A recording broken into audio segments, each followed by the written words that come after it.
54টা নদী ভারতের মধ্যে দিয়ে প্রবাহিত হয়ে বাংলাদেশে প্রবেশ করেছে। প্রত্যেকটি নদীতে অন্যায়ভাবে ভারত সেখানে বাঁধ নির্মাণ করেছে, যে বাঁধ নির্মাণের ফলে আমাদের কৃষক ন্যায্য পানি পাচ্ছে না। আমি পানি সম্পদ মন্ত্রী হিসাবে সবসময় বাংলাদেশের মানুষের ন্যায্য দাবি বলিষ্ঠভাবে তুলে ধরেছি। তাদেরকে বলেছি, আপনারা পরিবেশের ক্ষতি করছেন, বাংলাদেশের কৃষকদের ক্ষতি করছেন। সুতরাং অবিলম্বে প্রত্যেকটা নদীতে আমরা প্রত্যেকটা অভিন্ন নদীর পানি ভাগাভাগির জন্য আমি উদ্যোগ গ্রহণ করেছিলাম। তিস্তা নদীর পানি ভাগাভাগির জন্য আমরা একটা সিদ্ধান্ত উপনীত হয়েছিলাম। ভারতের মন্ত্রী প্রিয়রঞ্জন দাস মুন্সি, তিনি বর্তমানে লোকান্তরিত আমার বন্ধু ছিলেন, তিনি বাঙালি ছিলেন, তার বাংলাদেশের প্রতি সদ্ভাব ছিল, তার বাংলাদেশের প্রতি সহানুভূতি ছিল। তিনি এবং আমি মিলে স্থির করেছিলাম তিস্তা নদীর এই গজলডোবা পয়েন্টে যে পানি আসে তার 40 ভাগ ভারত নেবে, 40 ভাগ বাংলাদেশ নেবে এবং বাকি 20 ভাগ তারা ছেড়ে দেবে নদীকে বাঁচিয়ে রাখার জন্যে। এইভাবে একটা সমঝোতায় উপনীত হয়েছিলাম। তারপরে সরকার পরিবর্তন হয়ে যাওয়ার ফলে, এই বিজেপি সরকার আসার ফলে তারা আমাদের যেসব আন্ডারস্ট্যান্ডিং ছিল সেখান থেকে পিছিয়ে সরে গিয়েছে।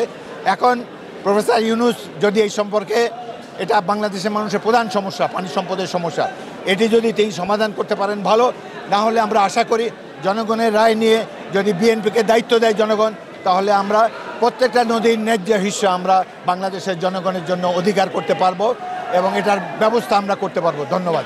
Redmi 13 স্টাইল বানাই দুনিয়া কাঁপায়। বাংলাদেশের আমাদের নেতা তারেক রহমান বলেছেন, কোনো ধরনের প্রতিহিংসা আমরা নেব না। আমরা জনগণের সাথে মিলেমিশে আইনের মাধ্যমে, কাউকে শাস্তি দিতে হলে আইনের মাধ্যমে দেব, আপনারা কেউ আইন হাতে নেবেন না। এবং আমরা চাই বাংলাদেশ যেন আবার সুন্দর একটি দেশে পরিণত হয়। বিশেষ করে অর্থনৈতিক ক্ষেত্রে আমরা আরও উন্নয়ন দেখতে চাই এবং এই দেশে গণতন্ত্র আবার পুনঃপ্রতিষ্ঠিত হবে, সেই পথ পরিক্রমায় আমরা রয়েছি।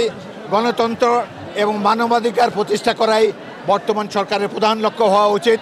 আমরা যারা রাজনৈতিক দল আছি, আমরা ডক্টর ইউনূসের এই উদ্যোগকে সবসময় সহযোগিতা করব।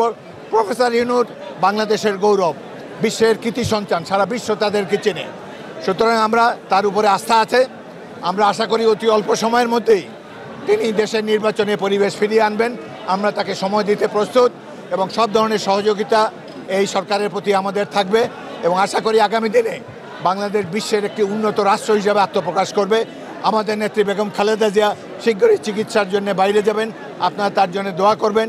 তিনি জনগণের কাছে দোয়া প্রার্থী এবং আশা করি বেগম জিয়ার নেতৃত্বে আমরা একটি চমৎকার বাংলাদেশ গড়ে তুলব, যেখানে সাম্য, মানবিক ন্যায় বিচার এবং মানবাধিকার প্রতিষ্ঠিত হবে। দেশের মানুষ এই ভয়ের সংস্কৃতি থেকে বেরিয়ে এসেছে, তারা আরও মুক্ত হবে এবং বাক স্বাধীনতা সবাই থাকবে, সমাবেশের স্বাধীনতা থাকবে। আমরা একটা উন্নত বাংলাদেশ প্রতিষ্ঠার জন্য বেগম জিয়া এবং তারেক রহমানের নেতৃত্বে আগামী দিন সংগ্রাম করব এবং আমরা প্রধান উপদেষ্টা ডক্টর ইউনূসের প্রতি আমাদের আস্থা আছে। আশা করি তিনি দ্রুত এই দেশে আওয়ামী লীগের ফেলে যাওয়া এই ক্লাগযুক্ত পরিবেশকে উন্নত করে দেবেন।